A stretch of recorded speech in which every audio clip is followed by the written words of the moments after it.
आज आपला पहिला प्रश्न आहे तो म्हणजे खालीलपैकी कोणती सुधारणा ही 1991च्या नरसिंहम समितीच्या शिफारशीचा भाग नाही म्हटलेला आहे. म्हणजे त्या त्यांनी केलेल्या शिफारशीमध्ये नव्हतं असं म्हटलेलं आहे. पहिल्यांदा तुम्हाला ना नरसिंहम समिती 2 नेमलेले आहेत. तर 1991ला पहिली नेमली होती आणि त्यानंतर 1997च्या रेंजमध्ये दुसरी कमिटी नेमली होती. 1991ला जी पहिली कमिटी नेमली होती, अगोदर तुम्हाला ते कमिटी काय आहे ते समजून घेऊ, मग आपण त्या प्रश्नाकडे जाऊया. नरसिंहम कमिटी कधी नेमली होती तर 14 ऑगस्टला नेमली होती 1991ला. 14 ऑगस्ट 1991ला पहिली नरसिंहम कमिटी नेमली होती. एकूण त्याच्यामध्ये 9 सदस्य होते आणि या कमिटीला नाव काय दिलं होतं तर committee on financial sector reform. Financial sector reform म्हणजे वित्तीय क्षेत्र सुधारणा विषयक समिती. फायनान्शियल सेक्टर रिफॉर्म होती आणि यांनी आपला अहवाल दिला होता 16 नोव्हेंबरला. 16 नोव्हेंबर 1991ला त्यांनी आपला अहवाल दिलेला होता.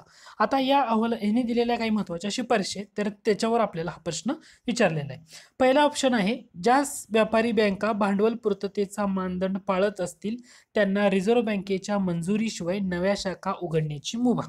तर हो, त्यांनी दिलेले होते जे रिझर्व्ह बँकेचा भांडवल पूर्ततेचा मानदंड ज्या पाळतील तर त्यांना रिझर्व्ह बँकेच्या परवानगीशिवाय नवीन शाखा उघडण्याची मुभा दिलेली होती. दुसरं म्हणजे बँकेच्या त्यामुळे पहिलं सेंटेन्स हे बरोबर आहे. आपल्याला काय विचारले, भाग नाही असं विचारलेलं आहे. दुसरं सेंटेन्स आहे, बँकांच्या कर्जावरील व्याजदराचे थर कमी केले गेले. हो, तर ते सुद्धा सेंटेन्स बरोबर आहे. आता ह्या नरसिंहम कमिटीनं एक शिफारस केली होती, त्यानुसार सगळ्यात पहिला तुम्हाला काय लक्षात ठेवायचं आहे तर त्यांनी देशातील जी व्याजदराची स्ट्रक्चर आहे, व्याजदराचं स्ट्रक्चर, तर त्यांनी असं सांगितलं होतं की ते बाजारधिष्ठित असावं, म्हणजे बाजाराप्रमाणे ते चालणारं असावं आणि त्यानुसार बँका ज्या आहेत तर त्या बँकांना सुद्धा स्वतःचं व्याजदर ठरवण्याची संमती देण्यात यावी अशी शिफारस नरसिंहम कमिटीने केलेली होती. त्यामुळं बँकांच्या कर्जावरील व्याजदराचे थर कमी केले हे सुद्धा बरोबर आहे. त्यानंतर तिसरं जे स्टेटमेंट आहे, रोख राखीव निधी, त्याला आपण CRR म्हणतो किंवा वैधानिक रोखता प्रमाण किंवा त्याला आपण SLR म्हणतो. CRR आणि SLR यांच्यात पुरेशी वृद्धी असं म्हटलेलं आहे. आता हे समजून घेण्या अगोदर तुम्हाला या स्टेटमेंट बरोबर की चूक हे ओळखण्या अगोदर CRR म्हणजे काय किंवा SLR म्हणजे काय. CRR म्हणजे त्याला आपण इंग्रजीमध्ये म्हणतो cash reserve ratio. Cash reserve ratio त्याला आपण रोख राखीव निधी किंवा CRR म्हणतो. SLR म्हणजे काय असतं तर त्याला आपण म्हणतो स्टॅच्युटरी लिक्विडिटी रेशो किंवा त्याला SLR किंवा वैधानिक रोखता प्रमाण म्हणतो. CRR म्हणजे काय असतं तर जी प्रत्येक व्यापारी बँक आहे त्या प्रत्येक व्यापारी बँकेला स्वतःजवळ ना जमा झालेल्या ज्यांच्या एकूण ठेवी असतील ना, काय त्या ठेवीपैकी काही प्रमाणात ठेवी ह्यांना RBI कडं रोख पैशाच्या प्रमाणामध्ये ठेवावे लागतात. CRR म्हणजे काय, प्रत्येक व्यापारी बँकेला स्वतःकडे जमा होणाऱ्या एकूण ठेवीपैकी काही प्रमाणात ठेवी ह्या RBI कडे रोख पैशाच्या प्रमाणामध्ये ठेवावे लागतात, त्याला आपण CRR म्हणतो. आता हे त्यांच्यावर बंधन घालण्यात आलेलं आहे. जे RBIचा कायदा आहे, RBI 1934चा कायदा आहे. RBIचा कायदा जो आहे 1934चा, त्या कायद्यानुसार त्यातला सेक्शन 42I या सेक्शननुसार ॲक्च्युली त्यांच्यावर ते बंधन टाकण्यात आलेला आहे.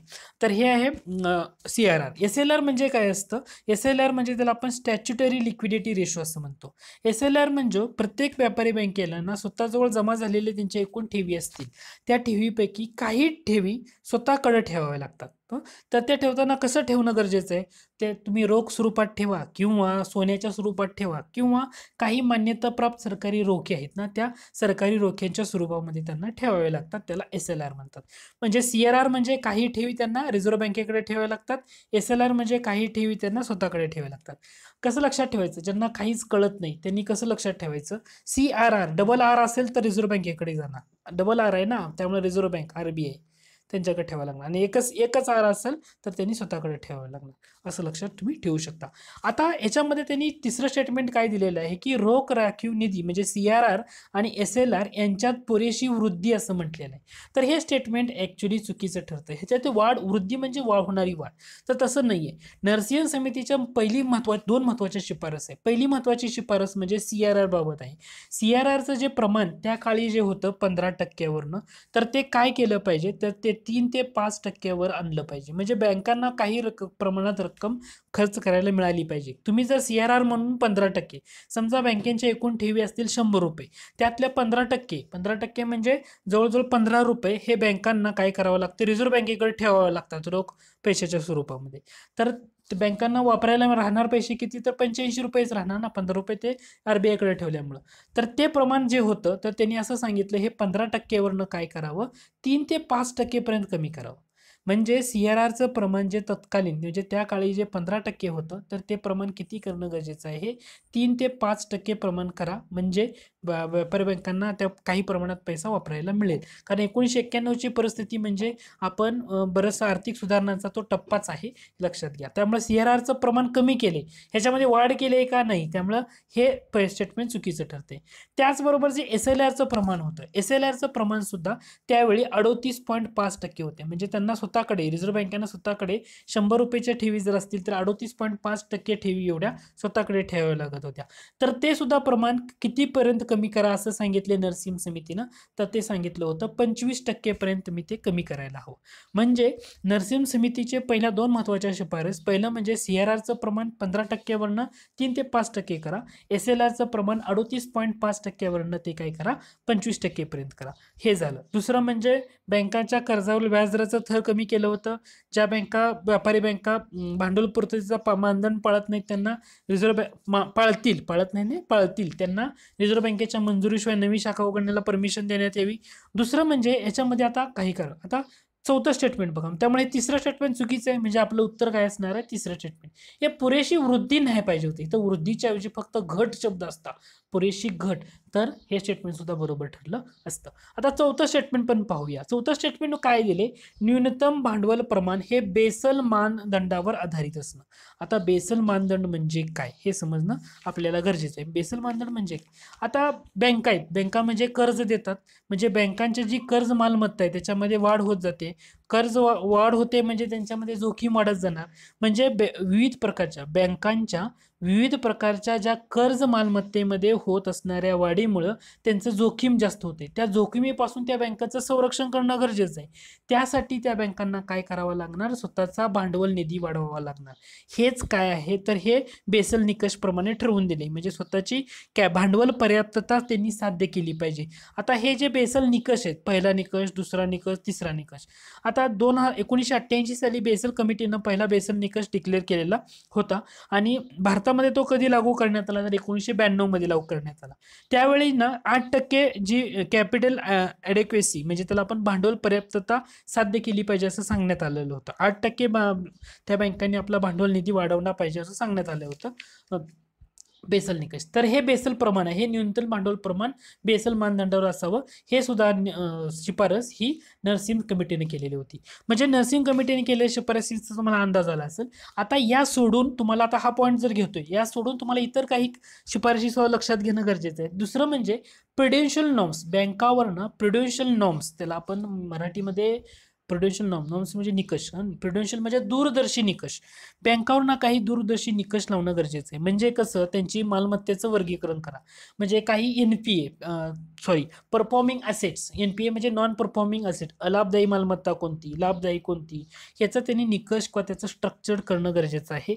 हे सुद्धा त्यामध्ये सांगण्यात आलं होतं. म्हणजे त्यामुळे प्रुडेन्शियल नॉर्म्स बँकावर लावावे ही शिफारस नरसिंह कमिटीची जी पहिली कमिटी होती, तर ती म्हणजे पहिल्यांदा नेमलेली, तर त्यांनी केलेलं होतं. दुसरं म्हणजे देशामध्ये ना 4 टायर बँकिंग स्ट्रक्चर निर्माण करावं, ही सुद्धा शिफारस केलेली आहे. 4 tyre banking structure, 4 tyre banking structure. त्याच्यामध्ये कसं, पहिल्या स्तरावर काय असणार, आंतरराष्ट्रीय दर्जाच्या 3 ते 4 बँका असाव्या. त्यानंतर दुसऱ्या स्तरावर काय असणार, राष्ट्रीय दर्जाच्या 5-7 बँका, 8 ते 10 बँका त्यांनी म्हटलं होतं असाव्या. तिसरा स्तर म्हणजे त्याच्यावर फक्त आणि फक्त स्थानिक बँकावर कन्सिडर केलं पाहिजे. आणि चौथा स्तर म्हणजे ग्रामीण भागामध्ये बँकाचं जाळं असणं गरजेचं आहे, म्हणून चौथ्या स्तरावर ग्रामीण बँका असणं गरजेचं आहे. तर ही एक सांगितलं होतं. दुसरं म्हणजे सध्या बँका राष्ट्रीयकरण चर्चेत आहे. तुम्ही अलीकडच्या काळात पाहिलं असेल 1 एप्रिल 2020 पासून त्याचं इम्प्लिमेंटेशन सुरू आहे. बँकांचं राष्ट्रीयकरण केलं जाते. याच्यावर परीक्षेला प्रश्न येणार आहे. तर आता हे ज्या बँकांची राष्ट्रीयकरणाची प्रक्रिया ना, ही प्रक्रिया सध्या थांबवण्यात यावी अशी शिफारस नरसिंग समितीने केली होती. आणि काय सांगितलं होतं की खाजगी क्षेत्रामध्ये नवीन बँका स्थापन करण्याला परवानगी द्यावी, हे लक्षात ठेवा. नरसिंग समितीच्या शिफारशीनुसार पहिली शिफारस महत्वाची काय होती? बँकांचं राष्ट्रीयकरण जे करताय तुम्ही, म्हणजे बँका राष्ट्रीयकरण करून मर्ज होतात बऱ्याचशा बँका एकमेकांमध्ये, तर ते थांबवा आणि ज्या खाजगी क्षेत्रामध्ये नवीन बँका स्थापन करण्याला परमिशन द्या, हे सुद्धा केलं होतं. आणि आता याच्यामध्ये आणखी 2 महत्त्वाच्या शिफारशी आहेत, फक्त जातात आपण कव्हर करूया. ते म्हणजे एक आहे ARF बाबत. ARF म्हणजे काय? ARFला आपण म्हणतो ॲसेट रिकन्स्ट्रक्शन फंड. ARF म्हणजे काय म्हणतो इंग्रजीमध्ये? ॲसेट रिकन्स्ट्रक्शन फंड, म्हणजे मालमत्ता पुनर्रचना निधी. म्हणजे हा जो निधी आहे तो बँकांची थकत आणि बुडीत कर्ज विकत घेऊन त्यांची पुनर्रचना करेल. तर त्यासाठी ॲसेट रिकन्स्ट्रक्शन फंड हा स्थापन करावा. आणि दुसरं म्हणजे DRT स्थापन करावा. DRT म्हणजे डेप्थ रिकव्हरी ट्रिब्युनल, म्हणजे कर्ज वसुली न्यायाधिकरण करावं. म्हणजे कर्ज वसुली बँकांचे जे त्याला गती देण्यासाठी ना हे स्थापन करावं. दुसरं म्हणजे शाखा परवाना पद्धती रद्द कराव्या, भांडवल बाजाराचं उदारीकरण करावं, अशा काही महत्त्वाच्या शिफारशी आहेत. त्यामुळे हा प्रश्न जरी तुम्हाला सिंपल वाटला तर त्याच्या अनुषंगाने तुम्हाला बऱ्याच गोष्टी कळायला असतील. पहिलं म्हणजे तुम्हाला याच्यामधून CRR म्हणजे काय, SLR म्हणजे काय, हे कन्सेप्च्युअली कळणं गरजेचं आहे. बँकांच्या सुधारणामध्ये पहिली कमिटी नेमली होती 14 ऑगस्ट 1991ला आणि रिपोर्ट दिला 16 नोव्हेंबरला. आणि त्यांच्या इतर काही महत्त्वाच्या तरतुदी आहेत ते सुद्धा आपण कव्हर केले. त्यामुळे या एका प्रश्नामधून बराचसा भाग आपला कव्हर होतोय. त्यानंतर आपला पुढचा प्रश्न आहे तो म्हणजे खालील विधानामधून आपल्याला चुकीचं विधान निवडायचं आहे. पहिलं विधान आहे महसुली तूट म्हणजे चालू प्राप्तीपेक्षा चालू खर्च जास्त असतं. तर महसुली तूट म्हणजे काय असतं? पहिलं लक्षात घ्या, महसुली जे जमा होते त्यातून महसुली खर्च वजा केला की महसुली तूट आपल्याला मिळते, त्याला आपण रिव्हेन्यू डिफिसिट असं म्हणतो. आता चालू प्राप्तीपेक्षा चालू खर्च जास्त असते, हे सेंटेन्स बरोबर की चूक? तर हे बरोबर आहे. दुसरा आहे अंदाजपत्रकीय तूट म्हणजे एकूण प्राप्तीपेक्षा एकूण खर्च जास्त असणं. आता अंदाजपत्रकीय तूटमध्ये एकूण प्राप्तीपेक्षा एकूण तूट जास्त असणं, हे सुद्धा सेंटेन्स बरोबर आहे. तिसरं स्टेटमेंट जे आहे ते म्हणजे राजकोषीय तूट. आता राजकोषीय तूट ही सरकारला सर्व मार्गांनी मिळणाऱ्या एकूण महसूल गरजांची निर्देशक असते. तर असं नाहीये. राजकोषीय तूट म्हणजे काय हे अगोदर तुम्हाला समजून घेणं गरजेचं आहे. राजकोषीय तूट म्हणजे जी अर्थसंकल्पीय तूट आहे त्यातून कर्ज वजा केले की त्यापासून आपल्याला काय मिळते? राजकोषीय तूट मिळते. हे ढोबळमानानं म्हटलं जातं. परंतु भारतामध्ये जर तुम्ही विचार केला, ही जी अर्थसंकल्पीय तूट इथं दाखवलेली आहे, ही अर्थसंकल्पीय तूट 1996-97 पासून काय केलं जातंय? तर ह्या तुटीला शून्य गृहीत धरलं जातं. म्हणजे ही तूट दाखवली जात नाही. शून्य दाखवत असल्यामुळं आता सूत्र कसं होणार भारतामध्ये ढवळमानाने जर बघितलं तर राजकोषीय तूट म्हणजे काय असतं? तर ते कर्ज असतं. राजकोषीय तूट म्हणजे काय असतं? कर्ज. परंतु मग आता राजकोषीय तुटीबाबत सांगायचं झालं, आता कोणतीही तूट काढताना आपण काय करतो? किती खर्च झाला आणि किती जमा झाली यांच्यातला डिफरन्स बघतो. समजा राजकोषीय तूटमध्ये आपण एकूण खर्च वजा एकूण जमा बघितलं तर त्याच्याप्रमाणे सूत्र कसं वापरता येईल आपल्याला? तर ते सूत्र असं सुद्धा वापरता येईल. ते म्हणजे राजकोषीय तूट इज इक्वल टू एकूण खर्च वजा एकूण जमा. पण एकूण जमामध्ये कसं असणार? एक तर महसुली जमा असणार आणि दुसरी भांडवली जमा असणार. महसुली जमा प्लस बिगर कर्ज भांडवली जमा असे सूत्र तयार झालेलं आहे. हे एक सूत्र तुम्हाला परीक्षेसाठी विचारलं गेलेलं आहे एकदा. कंबाईन पूर्वच्याच कोणत्या एका पेपरमध्ये विचारण्यात आलं होतं. इयर मला एक्झॅक्टली आठवत नाही, परंतु विचारण्यात आलं होतं. राजकोषीय तूट म्हणजे काय असतं? एकूण खर्च वजा महसूल जमा प्लस बिगर कर्ज भांडवली जमा. आता बिगर कर्ज भांडवली जमा आपण याला इंग्रजीमध्ये नॉन डेप्थ कॅपिटल रिसिप्ट असं म्हणतो. काय म्हणतो? नॉन डेप्ट कॅपिटल रिसिप्ट. आता बिगर कर्ज भांडवली जमा म्हणजे काय असतं? तर त्याच्यामध्ये तुम्ही असंही म्हणू शकता रिकव्हरी, म्हणजे जी पुनर्प्राप्ती होते सरकारला ती रिकव्हरी. बिगर कर्ज भांडवली जमामध्ये आपण काय म्हणू शकतो? रिकव्हरी प्लस काय ॲड करू शकतो त्यामध्ये तुम्ही? तर सार्वजनिक मालमत्ता जो विक्रीतून सरकारला मिळालेली रक्कम, म्हणजे त्याला सेल ऑफ पब्लिक ॲसेट्स याच्यातून मिळालेली रक्कम असंही म्हणू शकतो. म्हणजे तुम्हाला एक लक्षात घ्या की राजकोषीय तूट म्हणजे काय होऊ शकतं? एकूण खर्च मायनस महसूल जमा आणि ब्रॅकेटमध्ये प्लस काय येऊ शकतं, पुनर्प्राप्ती प्लस सार्वजनिक मालमत्ता विक्रीतून मिळालेली रक्कम असं येऊ शकतं. तर हे 2-3 पॉईंट आहेत की तुम्हाला लक्षात ठेवणं गरजेचं आहे. तर याच्यावर परीक्षेला बऱ्याच वेळा प्रश्न विचारला जातो.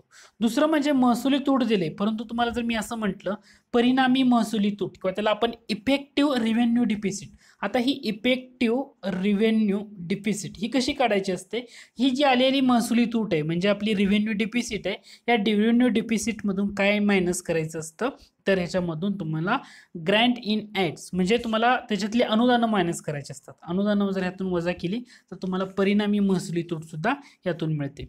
दुसरं म्हणजे परिणामी महसुली तूट ही एक महत्त्वाची कन्सेप्ट आहे का, तर भारतामध्ये कधीपासून ती वापरण्यात येते, तर 2011-12चे जो अर्थसंकल्प आहे त्या अर्थसंकल्पापासून याची सुरुवात करण्यात आलेली आहे. तर हा एक पॉईंट आहे, जर फक्त माहीत असू द्या. त्यानंतर आपला पुढचा प्रश्न आहे, खालील विधानामधनं आपल्याला कोणतं विधान बरोबर आहे ते ओळखायचं आहे. पहिलं विधान आहे ते म्हणजे अर्थसंकल्पीय तुटीचा भरणा करणारी ही जी ट्रेझरी बिल पद्धती आहे ना 1997 पासून खंडित करण्यात आलेली आहे. दुसरं स्टेटमेंट आहे ट्रेझरी बिलाची जागा वेज अँड मीन्स ॲडव्हान्स यांनी घेतलेले आहे. तर हे दोन्ही विधानं बरोबर आहेत की चूक हे आपल्याला ओळखायचं आहे. पहिल्यांदा तुम्हाला अर्थसंकल्पीय तूट म्हणजे काय, अर्थसंकल्पीय तूट म्हणजे काय असतं, जी महसुली तूट आलेली आहे आपली महसुली तूट आणि दुसरी असते ती कोणती, भांडवली तूट. ह्या दोघांचं म्हणजे रिव्हेन्यू डिफिसिट आणि कॅपिटल डिफिसिट यांची बेरीज म्हणजे काय असते, ती अर्थसंकल्पीय तूट असते. आता हा तुम्ही जर देसले सरांचं पुस्तक व्यवस्थित वाचलं असेल तर तुम्हाला त्यातल्या बऱ्याचशा गोष्टी कळेल. आता एक लक्षात घ्या, जेव्हा अर्थसंकल्पीय तूट होते म्हणजे कसं की जो जमा झाले आणि त्याच्यापेक्षा, तर याचं जर उत्तर बघितलं तर दोन्ही स्टेटमेंट बरोबर आहेत. अर्थसंकल्पीय तुटीचा भरणा करण्यासाठी सरकारने ट्रेझरी बिल पद्धती 1997 पासून खंडित केली आणि त्याच्या जागी आलाय तो म्हणजे वेज अँड मीन्स ॲडव्हान्स. आता हे काय आहे हे आपल्याला अगोदर समजून घेणं गरजेचं आहे. वेज अँड मीन्स ॲडव्हान्स म्हणजे काय असतं, RBI कडून राज्य सरकार किंवा केंद्र सरकार यांना टेम्पररी मिसमॅच जो झालेला असतो जमा खर्चाच्या ताळमेळामध्ये, त्याच्यासाठी काही स्वरूपामध्ये पैसे दिले जातात किंवा रक्कम दिली जाते आणि ही रक्कम त्यांना काही फ्रीमध्ये दिली जात नाही किंवा केंद्र सरकार किंवा राज्य सरकारांना त्यांच्यासाठी त्यांना 90 दिवसामध्ये ते रिटर्न करावे लागत असतात आणि करावे लागतात आणि ह्याच्यावर इंटरेस्ट रेट जो असतो म्हणजे जे समजा केंद्र सरकार किंवा राज्य सरकारला टेम्पररी मिसमॅच जमा खर्चामध्ये झालेली असेल काहीतरी, तर समजा 100 करोड रुपये RBIनं केंद्र सरकारला दिले.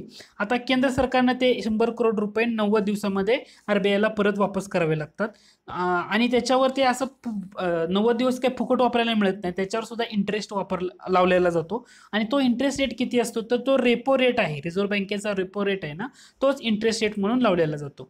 दुसरं म्हणजे याच्यावर सुद्धा ओव्हरड्राफ्ट फॅसिलिटी आहे. म्हणजे समजा आता काय केलेलं आहे, सेंट्रल बँक म्हणजे आपल्या केंद्र सरकारला 100 करोड रुपयाची गरज होती सुरुवातीला आणि परत त्यांना असं वाटलं केंद्र सरकारला की आपल्याला आणखी 50 करोड रुपयाची गरज आहे, तर 100 करोड रुपये ऑलरेडी RBIनं केंद्र सरकारला दिले होते, तर आता परत RBI काय करेल, केंद्र सरकारला आणखी 50 करोडची गरज असताना ते 50 करोड सुद्धा देईल, परंतु त्याच्यावर ओव्हरड्राफ्ट फॅसिलिटी सुद्धा आहे आणि ओव्हरड्राफ्ट किती लागतो, तर 2% ऑफ अभाव रेपो रेटच्या वर असणारा 2% आपण त्याला दिले जातात केंद्र सरकार RBI कडून ते वसूल केले जातात. तर हे लक्षात राहू द्या.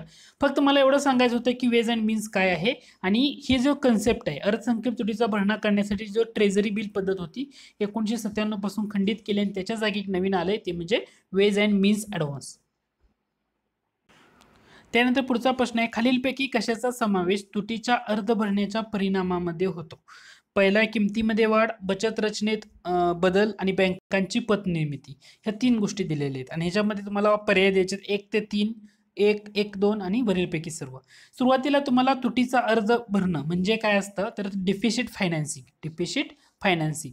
आता कसं असतं आपल्या अर्थसंकल्पात बघा तुम्ही तूट दाखवलेली असते, का दाखवलेली जाते, तर तुटीचा अर्थसंकल्प सादर करणं गरजेचं असतं का, तर जी जमा होणारी आणि खर्च होणार याच्यामध्ये जेवढी जमा होते, समजा 100 रुपये जमा झाले तर आपण खर्च दाखवताना 102 रुपये दाखवतो, म्हणजे 2 रुपये जास्तीचा दाखवतो आणि हे जे 2 रुपये वरचे एक्स्ट्रा आलेले आहेत तर त्याचा याचा उपयोग कशासाठी करत असतं शासन, ज्या कल्याणकारी योजना आहेत ना त्या कल्याणकारी योजनांवर खर्च करत असतं. म्हणजे भारतासारख्या देशामध्ये तूट जास्त करून दाखवली दाखवली जाते, कारण विकसनशील देश आहे आपण आणि बऱ्याच गोष्टी कल्याणकारी योजनांवर आपल्याला इम्प्लिमेंट करणं गरजेचं आहे. आणि म्हणजे हा जास्तीचा खर्च भागवणं ह्यालाच आपण काय म्हणतो, तुटीचा अर्ध भरणा मराठीमध्ये, किंवा इंग्रजीमध्ये लक्षात ठेवायला सोपं आहे, डिफिसिट फायनान्सिंग त्याला असं म्हटलं जातं.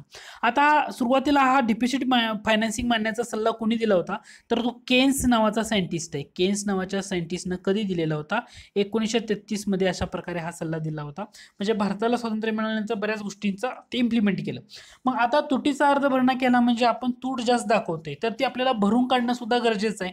कारण समजा 100 रुपये सरकारकडे जमा होत आहेत आणि 102 रुपये आपण खर्च करतोय, म्हणजे हे 2 रुपये आपल्याला भरून काढणं सुद्धा गरजेचं आहे. याच्यासाठी काही उपाय आहेत. त्या उपायामध्ये एकूण 4 उपाय आहेत. पहिला आहे ते म्हणजे परकीय मदत घ्यायची, दुसरं आहे परकीय कर्ज घ्यायचं, तिसरं आहे अंतर्गत कर्ज घ्यायचं, आणि सगळ्यात शेवटचा आणि फायनल ऑप्शन आहे तो म्हणजे नोटा छापायच्या. नोटा छापायच्या म्हणजे प्रिंटिंग करन्सीज करायचं. आता तुम्ही जर नीट बघितलं, समजा आता तुटीच्या अर्ध भरण्याच्या परिणामामध्ये होतो, पहिला ऑप्शन बघितला किमतीमध्ये वाढ. किमतीमध्ये वाढ होईलच ना. समजा सरकारनं काय केलं, तुटीचा आपल्याला 2 रुपये तुटीचा अर्ध भरणा करण्याचा आहे, म्हणजे डेफिसिट फायनान्सिंग करायसाठी सरकारनं बऱ्याचशा नोटा छापल्या. नोटा छापल्या म्हणजे त्याच्यामध्ये चलनवाढ होईल. चलनवाढ होईल म्हणजेच महागाई वाढ होईल, म्हणजेच किमतीमध्ये वाढ होईल. त्यामुळे तुटीच्या अर्ध भरण्याच्या परिणामामध्ये पहिला ऑप्शन तर डेफिनेटली येणार आहे. त्याचबरोबर तुम्ही बँकांची पत निर्मिती, डायरेक्टली प्रिंटिंग नोटा छापणे किंवा प्रिंटिंग करन्सीज आहे, त्याच्यामुळं बँकांची पत निर्मिती वाढेलच ना. जास्तीत जास्त नोटा छापल्या तर त्यांची पत निर्मिती वाढेल. म्हणजे पहिला आणि तिसरा ऑप्शन तर डेफिनेटली याचा समावेश तुटीच्या अर्ध भरण्यामध्ये येऊ शकतो. बचत रचनेत बदल असं काही होणार नाही. बचत करण्याचा प्रश्नच येणार नाहीये, कारण बऱ्याच गोष्टीमुळे. आता तुटीच्या अर्ध भरण्याच्या परिणामामध्ये काही उपाय आहेत ते म्हणजे परकीय मदत. आता काही देश काय करतात ना, आपले आर्थिक संकट घालवण्यासाठी ना काही कमी व्याज वापरून ना आर्थिक मदत केली जाते. भारताला सुद्धा अशा प्रकारे बरीचशी परकीय अनुदाने मिळाली. परंतु भारताने जेव्हा 1973-74च्या दरम्यान जेव्हा पोखरणमध्ये पहिली अणुचाचणी केली होती ना, त्या अणुचाचणीमुळं आपल्याला ती मदत आहे परकीय अनुदानं ती बंद करण्यात आलेली आहे. दुसरं, त्यामुळे हा प्रश्न लक्षात घ्या. फक्त लॉजिक आणि कन्सेप्ट समजला तर तुम्हाला तो प्रश्न सोडवता येतो. त्यानंतर पुढचा प्रश्न आहे की ज्याच्यावर हमखास पूर्व असू द्या मुख्य असू द्या डेफिनेटली प्रश्न अलीकडच्या काळात विचारला जातोच, तो म्हणजे राजकोषीय जबाबदारी आणि अंदाजपत्रक व्यवस्थापन कायदा. त्याला इंग्रजीमध्ये FRBM ऍक्ट असंही म्हटलं जातं, म्हणजे fiscal responsibility budget management act 2003चा आहे. आता ह्याच्यामधून आपल्याला अचूक विधानं कोणती आहेत ती ओळखायला सांगितलेली आहेत. पहिलं विधान आहे, केंद्र सरकारने हा जो कायदा आहे ना 2004 मध्ये मंजूर केला. तर हे पहिलं स्टेटमेंट डेफिनेटली चुकीचं आहे, कारण तो 2003 मध्ये मंजूर केलेला होता. त्याला म्हटलं जातं FRBM ऍक्ट 2003 असं म्हटलं जातं. आणि लक्षात काय ठेवायचंय, मंजूर केला आणि त्याचं इम्प्लिमेंटेशन सरकारनं कधी सुरू केलं, तर इम्प्लिमेंटेशन सुरू केलं होतं 5 जुलै 2014ला, सॉरी 2004ला. इम्प्लिमेंटेशन सुरू झालं ॲक्च्युली 5 जुलै 2004ला. त्यामुळे मंजूर कधी झाला आणि त्याची अंमलबजावणी कधी झाली याच्यामध्ये फसायचं नाही. केंद्र सरकारनं FRBM ऍक्ट 2003 मध्ये मंजूर केला आणि जो त्याचं इम्प्लिमेंटेशन आहे तो 5 जुलै 2004ला सुरू झालं. आता याच्यामध्ये 2 गोष्टी आहेत. आता ह्या सरकारनं हा कायदा कशासाठी आणला होता, तर राजकोषीय तूट, महसुली तूट ह्या ज्या वाढत चाललेले होते ह्याला कमी करणं गरजेचं आहे. हे कमी करण्यासाठी सरकारनं एक इम्प्लिमेंटेशन लावलेलं होतं, म्हणजे हे कमी करण्यासाठी सरकारनं हा कायदा आणलेला आहे. ह्याच्यामध्ये काय केलं होतं, सुरुवातीला जेव्हा कायदा आणला तेव्हा असं सांगण्यात आलं होतं की 2009 पर्यंत ही जी महसुली तूट आहे ना ही शून्यावर आणायची, आणि जे 2009 पर्यंत राजकोषीय तूट आहे, म्हणजे आपण ऑलरेडी अगोदरच्या प्रश्नामध्ये डिस्कस केलं तर राजकोषीय तूट म्हणजे काय, तर ह्याला 3% पर्यंत कमी करायची. 3% पर्यंत कशाच्या, तर GDPच्या, स्थूल देशांतर्गत उत्पादनाच्या. त्याच्यामुळं ह्या सेंटेन्समधून दोन्ही विधानं ही दुसरं आणि तिसरं विधान बरोबर आहे. पहिलं चुकीचं आहे कारण 2004 मध्ये मंजूर केला त्याच्यामुळं. आता याच्यासाठी ना नियम कधी केले होते, 5 जुलै 2004 साली केले होते, म्हणजे FRBM नियम म्हटलं जातं. तर हा एक पॉईंट आहे की जो तुम्हाला लक्षात ठेवणं गरजेचं आहे. तर FRBM ऍक्ट काय आहे FRBMच्या संदर्भामध्ये, तर याच्यावर बरेच वेळा परीक्षेला प्रश्न विचारला जातो. लक्षात ठेवायचं, FRBM ऍक्ट मंजूर केला 2003ला, त्याचं इम्प्लिमेंटेशन सुरू झालं 5 जुलै 2004ला, आणि 2009 पर्यंत काय करायचं होतं, महसुली तुटी घट करून शून्यावर आणायची होती, आणि जी राजकोषीय तूट आहे तर ती GDPच्या 3% पर्यंत कमी करायची होती.